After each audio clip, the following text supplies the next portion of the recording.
Troisième trilogie du Cage Warriors ce week-end avec en main event de toute la trilogie le samedi soir. Donc la première défense de Morgan Charrière. Il fait face à Jordan Vucenic. L'occasion pour moi de faire un œil du Chris.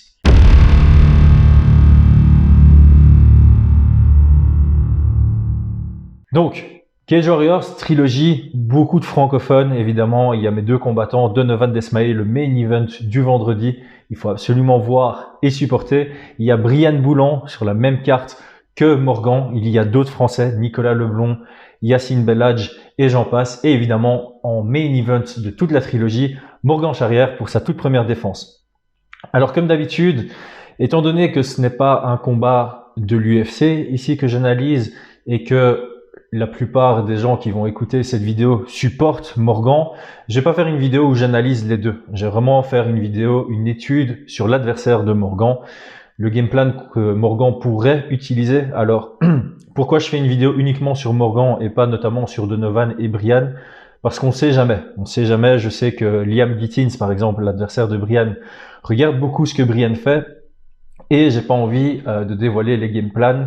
On sait jamais que leurs adversaires, trouvent quelqu'un qui parle français et traduisent nos game plans. Par contre, pour Morgan, étant donné que ce n'est pas moi qui établis le game plan, je vais faire mon analyse. C'est peut-être pas la même que celle de ses coachs. En tout cas, ça ne donne pas d'indication à Vucenic s'il tombe sur la vidéo et qu'il trouve quelqu'un pour la traduire. Même si la dernière vidéo que j'avais faite sur Morgan Charrière, c'était fort aligné avec la stratégie des coachs.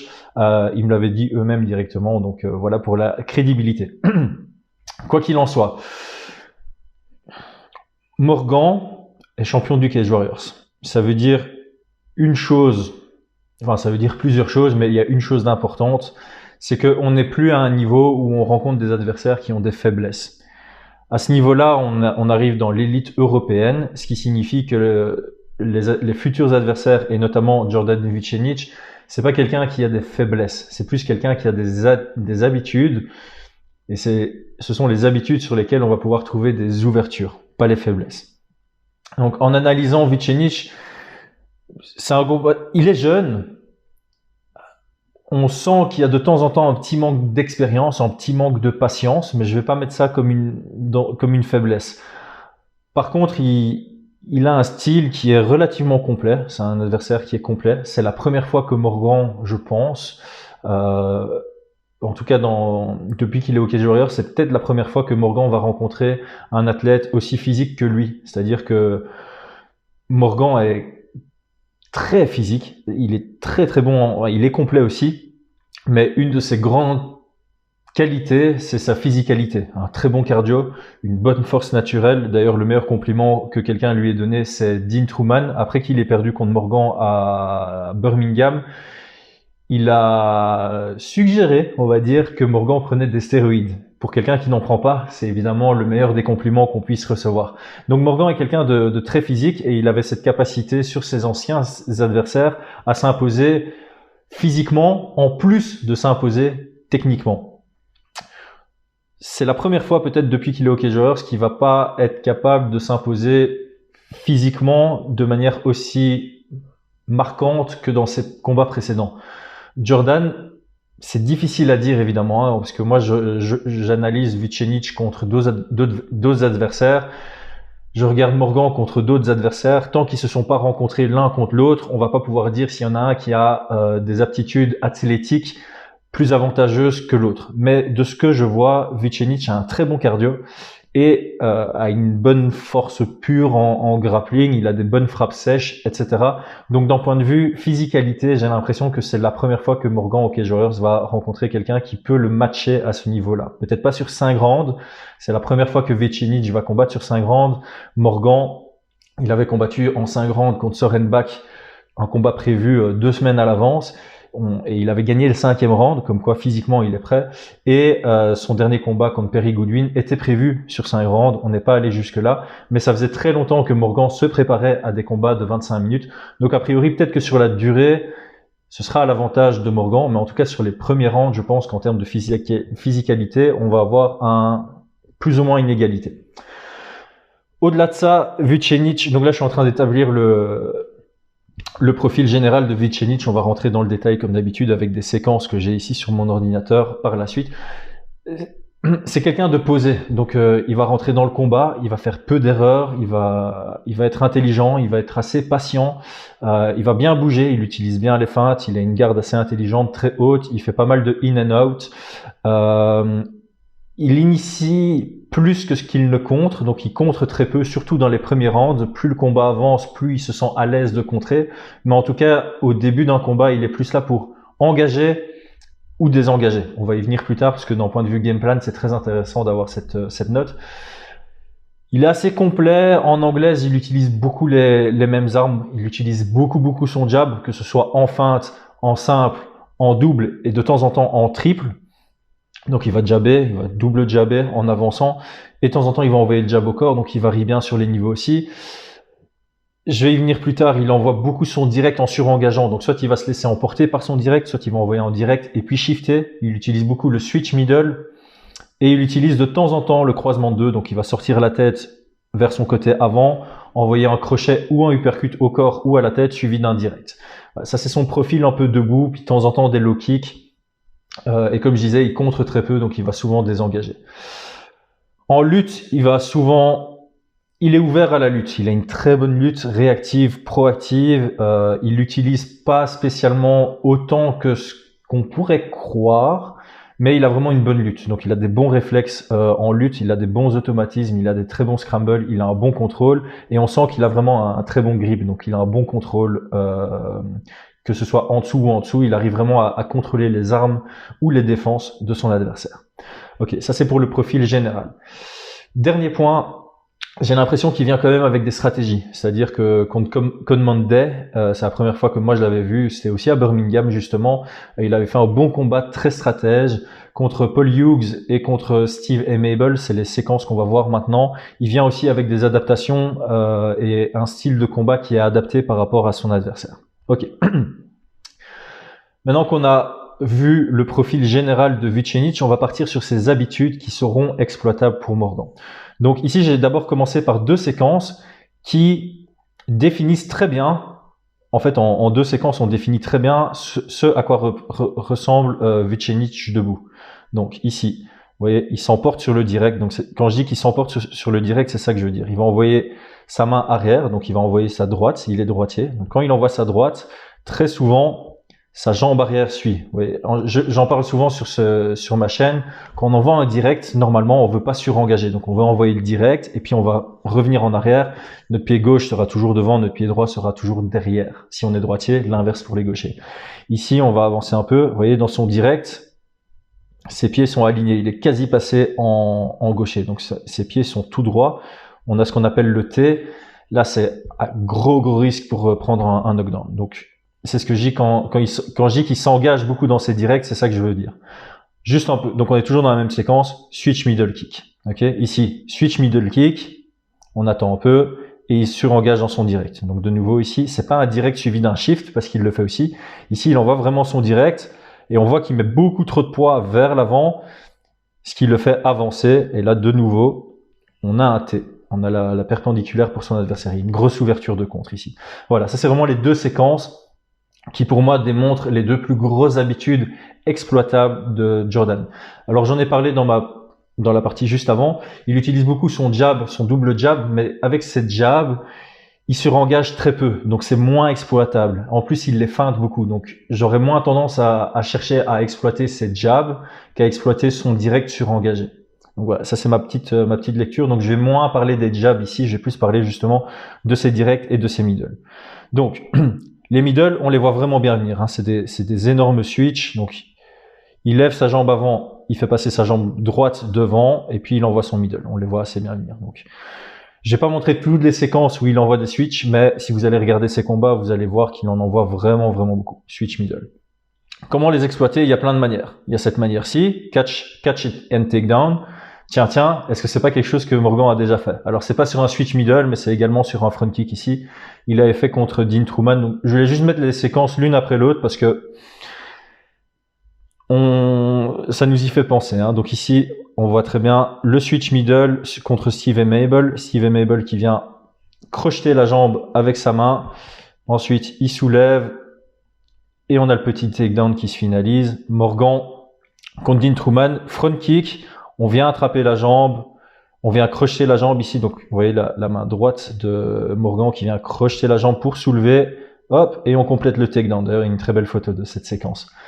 Donc ça, c'est une manière de bien exploiter le switch middle. L'autre grosse bonne manière, c'est ce que moi j'appelle la Masvidal, c'est-à-dire faire passer, vous voyez, avec la main opposée. Donc ici, avec la main gauche, Paul Hughes va faire passer la jambe gauche de Vucenic vers l'extérieur pour prendre un bon angle et il va attaquer avec sa main gauche pour envoyer le crochet ici à la tête.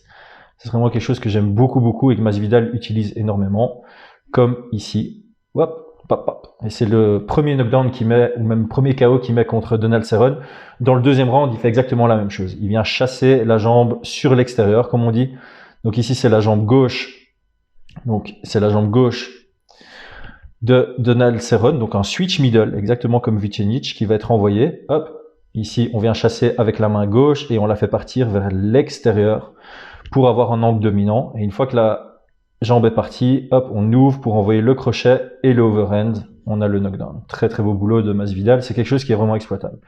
Alors ici, j'ai plein de séquences d'affilée. Je vais pas chaque fois les montrer, mais le direct, hop, et de nouveau, les pieds en ligne après le direct. Donc, surengagé.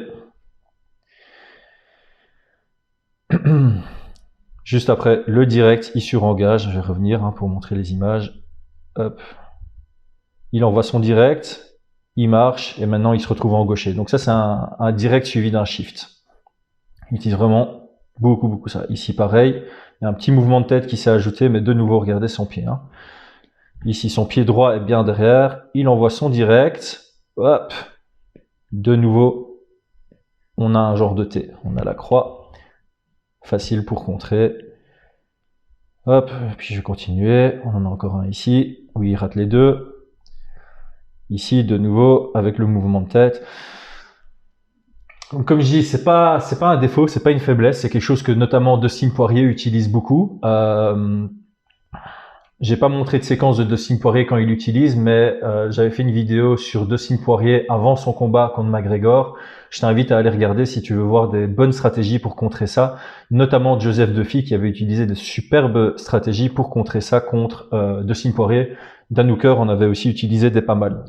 Il y a deux grosses options, soit le contre synchronisé, c'est-à-dire en même temps que le direct, on vient casser, soit avec un jab, soit avec un direct, l'avancée de Vucenic, soit on recule, on le laisse surengager et quand il a surengagé, on crée l'ouverture pour le contrer. Ça, c'est peut-être l'option qui est la plus judicieuse à faire pour Morgan Charrière. Je vais expliquer pourquoi dans quelques secondes. Donc ici, de nouveau, le direct, il surengage et vous voyez tout le temps ce pied qui vient avec. Donc le pied droit, hop, il envoie son direct et hop là, on a de nouveau un T. Ok, ici je pense que j'ai un bon contre. Non, de nouveau, voilà, j'ai vraiment beaucoup envoyé. Voilà, ici ça c'est superbe de la part de Paul Hughes et c'est à mon avis ça c'est la meilleure option. Donc point dont je vais discuter juste après, mettre Vucenic sous pression, très bonne idée. Donc ici on a un Vucenic sous pression qui va de nouveau envoyer son direct et vous voyez il avance de nouveau. Donc là de nouveau on a les pieds perpendiculaires et on a un Paul Hughes qui a reculé, vous voyez. Yep. On va regarder ici, ces deux jambes sont là, elles vont reculer un tout petit peu sur le direct pour juste de quoi l'esquiver. Hop, alors en fait il l'encaisse mais c'est pas très grave. Bon, on va dire qu'il l'a esquivé. Il plante ses pieds et puis dans l'ouverture il vient envoyer son petit check hook ici. Pap, le crochet qui vient pas bien toucher. Je vais mettre ça en vitesse réelle. Le petit crochet en contre, délayé, donc ça vient après le direct. On attend que le direct rate, on recule un peu, mais on reste à distance pour pouvoir attaquer soit avec un direct, soit avec un crochet. Les deux passeraient très bien.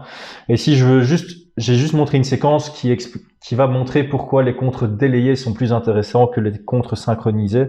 C'est parce que même sur les jabs au corps, Vucenic envoie beaucoup de force dans toutes ses frappes, donc il laisse pas mal d'ouverture ici. Ah non, pardon. Je me suis trompé de séquence. Ici, c'est juste pour montrer que sous pression, il y a pas mal d'ouverture, même quand on engage. Donc, quand je dis sous pression, ça veut dire que Vucenic a très peu d'espace derrière lui. Comme je le disais dans ma preview, C'est quelqu'un qui engage beaucoup et qui désengage. Qui dit désengage dit j'ai besoin d'espace derrière moi. Dit quand j'en ai pas, je vais me prendre la cage en reculant. Donc ici on a un Steve Aimable qui envoie le 1-2 deux fois et ça vient toucher. Ça c'est deux séquences différentes mais ça ressemble énormément et donc on voit vraiment un Vucenic qui est un peu à court d'options ici. Il a vraiment les fesses contre la cage, il n'est pas du tout dans une posture de combat, ses mains sont un peu n'importe où et il a les yeux fermés. C'est vraiment une position où il y a pas mal d'ouverture et d'ailleurs ça vient toucher. Donc sous pression il n'est pas à l'aise et c'était ça, voilà, ici. Jab au corps, on a un Steve Aimable qui va reculer et puis venir contrer avec un direct en délayé, c'est-à-dire pendant la rétraction du jab. Jab et le petit direct qui vient par derrière le jab. Okay, c'est un genre de cross-counter. Le jab vient toucher, pendant la rétraction, le direct en contre. Ok, là je pense que j'ai presque fait le tour. Juste les low kicks, étant donné que Morgan en a envoyé vraiment beaucoup sur Perry Goodwin, qui était la bonne stratégie à faire. Contre quelqu'un comme Vucenic qui utilise beaucoup son jab, quand on envoie un jab, automatiquement les jambes sont disponibles. Si moi je veux toucher mon adversaire avec mon jab, automatiquement ma jambe avant est plus avancée que mon épaule. Ce qui fait que si je touche mon adversaire avec mon jab et que lui envoie un low kick, obligé il touche ma jambe. Donc les low kicks c'est vraiment une très très bonne option contre Vucenic justement qui est toujours sur ses appuis, qui avance un peu, qui recule un peu. Sa tête est moins disponible que ses jambes, donc les low kicks puissants comme ceux de Morgan, ça peut vraiment faire mal, surtout sur un combat en 5 rounds. Donc ici, il y a plein d'exemples, mais Steve Aimable comme Paul Hughes ont envoyé vraiment beaucoup de low kicks et ça a bien touché Vucenic. Alors, dernier point rapidos parce que j'ai beaucoup parlé du pied-point. Selon moi, et je dis toujours, en MMA, si tu veux être un combattant intelligent, tu analyses ton adversaire, tu t'analyses toi, tu regardes où est-ce qu'il y a des différences de niveau et tu fais ton game plan en fonction de là où il y a la plus grosse différence de niveau. J'ai regardé les cotes de Paris juste avant la vidéo. Morgan est favori, entre favori modéré et gros favori. Je crois qu'il est à moins 200. Et je crois que les cotes sont correctes. Ça n'a rien à voir avec la hype. Ici, quand j'ai analysé les deux combattants, je trouve que Morgan mérite d'être favori modéré, voire gros favori. Moins 200 me semble correct. Pour moi, la plus grosse différence, ce sera en pied-point. La plus grosse différence de niveau sera en pied-point parce qu'en lutte, c'est difficile à prédire. C'est pour ça que ma vidéo est fort axée sur le pied-point de Vucenic parce que c'est pas quelqu'un qui va absolument chercher la lutte à tout prix. Il va l'initier seulement quand il sent les bons moments. Et je crois que Morgan va engager le combat stratégiquement debout et c'est là où il va trouver ses ouvertures. Cependant, je trouve ça intéressant de toujours faire une mini-analyse de ce qui se passe en lutte du côté de Vucenic. Il a des très bons snap single, comme on le voit ici. Snap single, il amène au sol, on est dans un scramble, et dans le scramble, il vient chercher le dos. Voilà, ça c'est juste pour montrer, comme je disais au début, il a des bons automatismes, il a une bonne lutte réactive et proactive, il a des bons réflexes. Et dans cette séquence-là, on va très bien le voir aussi. Donc ça, c'est la deuxième séquence. Juste avant, voilà, il restait 3 minutes 17 dans le deuxième round, il a pris le dos, puis il y a eu d'autres scramble. Finalement, c'est Steve Aimable qui se retrouve dans son dos. Donc première chose, Steve Aimable a le body lock. Première chose que Vucenic va faire, c'est il va casser le grip à l'aide de ses deux mains ici. Donc on va avancer un tout petit peu. Il travaille pour casser le grip. Maintenant il a cassé le grip, il a ce qu'on appelle le 2-on-1, mais il n'a pas vraiment un bon grip. Il a avec deux mains en C comme ça, dont sa main gauche est sur la main de Steve Aimable. Donc elle peut facilement bouger. Le 2-on-1 est très intéressant dans cette position-là. Mais là, il n'a pas un très bon grip, donc il va simplement réadapter. Malheureusement, il y a l'arbitre qui passe devant à ce moment-là. Mais là, on voit que il a deux C opposés, c'est-à-dire qu'il a son pouce gauche ici et son pouce droit ici. Donc, au lieu d'être avec les deux C comme ceci, il a un contrôle en croisé. Donc là, il a un bon contrôle sur la main de son adversaire. Maintenant qu'il a le 2-on-1, ça lui permet d'empêcher Steve Aimable de reprendre le body lock qui est généralement recherché dans cette position-là pour compléter une amenée au sol. Maintenant qu'il a ça, tentative d'amener au sol par Steve Aimable, il montre une très bonne balance et ici c'est très intéressant ce qu'il va faire parce qu'il va anticiper, il sait déjà ce qu'il peut faire. Ici sa jambe droite va venir le plus possible sur l'extérieur de celle de Steve Aimable parce qu'il sait ce qu'il va vouloir faire maintenant. Ensuite sa tête est du mauvais côté. Il va faire passer sa tête de ce côté-ci, là où il a tiré sa jambe. Donc il veut vraiment aller vers sa propre droite. Donc ici, deuxième étape, sa tête passe, ok, centimètre par centimètre. Maintenant que la tête est passée, ici il y a un gros écart pour venir chercher le underhook. Il va venir chercher le underhook avec sa main gauche.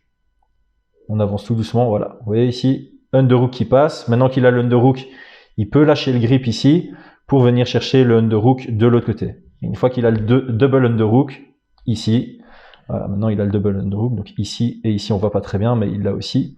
Maintenant qu'il a le double underhook, il peut se retourner et c'est lui qui a le contrôle. Vraiment une très très chouette séquence ici, ça donne vraiment beaucoup d'indications, comme quoi il sait ce qu'il doit faire et il sait ce qu'il est capable de faire. Donc là il s'était vraiment positionné.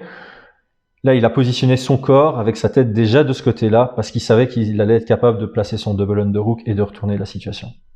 C'est vraiment du très très bon boulot. Maintenant qu'il a le contrôle à la cage, il a le body lock. Plus tôt dans le combat, il avait envoyé pas mal de genoux. Donc on voit ici un Steve Mabel qui lève sa jambe pour empêcher les genoux. Ici, tentative d'amener au sol. Il relève la jambe. Et ici, un très très beau foot sweep. Voilà, takedown complété. Donc voilà, c'est pour ça que je dis en lutte, ça va être physique. Techniquement, Vucenic n'est pas mauvais du tout et il a un très bon contrôle. Une fois qu'il a le top contrôle, il arrive à bien maintenir la position. Honnêtement, en tant que fan de MMA, j'espère qu'il y aura des scrambles parce que Morgan a d'excellents scrambles, une excellente lutte, un très bon contrôle et Vucenic aussi. Donc en tant que fan, j'espère qu'il y aura des échanges en lutte. Stratégiquement, je pense que c'est plus intéressant pour Morgan de rester debout, même si je crois qu'il est meilleur que Vucenic en lutte également. Là où il a la plus grosse différence de niveau, c'est debout en pied-point. On a vu Morgan mettre très très bien la pression sur Perry Goodwin dans son dernier combat. Il sera capable de le faire contre Vucenic aussi et je pense que c'est judicieux de le faire. Travailler avec des low kicks, ce sera judicieux de le faire aussi et il va pouvoir le faire. Dernier point que j'ai pas montré ici, Vucenic a une garde très très haute. On a vu un Morgan finaliser sur un crochet au corps au dernier combat. Les crochets au corps, les coups au corps, ça peut être très intéressant contre Vucenic. Et alors trouver un moyen de contrer, c'est surtout les directs. Les jabs, honnêtement, j'essaierai pas trop de cross-counter parce que ça risque d'ouvrir Morgan sur les feintes de jab à s'ouvrir lui-même. Par contre, les jabs, je les contrerai avec des low kicks. Et j'attendrai vraiment qu'il surengage dans ses directs pour faire un mini step back, rester à bonne distance pour contrer. Morgan en est totalement capable et je crois qu'il a ce combat en main. Voilà, j'espère que la vidéo vous a plu. Je tutoie ma communauté parce qu'on est soudés. J'espère que la vidéo t'a plu. Étant donné que Morgan Charrière est dans le titre, je pense qu'il y a pas mal d'entre vous qui regardez pour la première fois une de mes vidéos. Donc si c'est le cas et que tu es encore connecté maintenant, c'est que tu as bien aimé. Si tu as bien aimé, n'oublie pas de like, n'oublie pas de t'abonner. Je fais beaucoup de vidéos comme ça. N'oublie pas de commenter et surtout, si tu aimes beaucoup le contenu ici, j'ai écrit 2 livres sur le MMA qui sont un peu dans cette logique, stratégie, tactique, technique, etc. Les liens sont dans la description de la vidéo. On se retrouve dans pas longtemps du tout. C'était Chris Genacht, merci à tous. Et suivez les 3 Cage Warriors, principalement le vendredi et le samedi, parce qu'on a du belge, parce qu'on a du français et parce qu'il faut supporter le MMA local.